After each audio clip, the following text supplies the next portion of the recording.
বঙ্গবন্ধু নয় বরং জিয়াউর রহমানই যুদ্ধাপরাধীদের ক্ষমা করেছেন এমন মন্তব্য করে জামাত শিবিরের বিরুদ্ধে সর্বাত্মক যুদ্ধের ঘোষণা দিলেন জাতীয় সংসদের ডেপুটি স্পিকার শওকত আলী।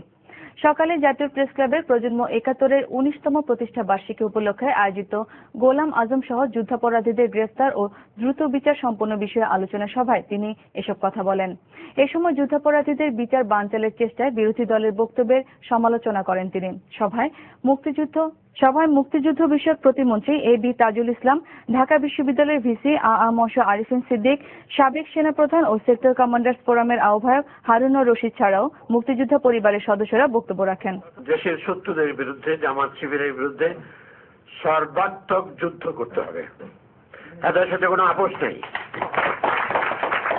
এটা মনে রাখতে হবে যে তাদের সাথে আপোষ করে একটা সহ অবস্থান এটা সম্ভব নয়।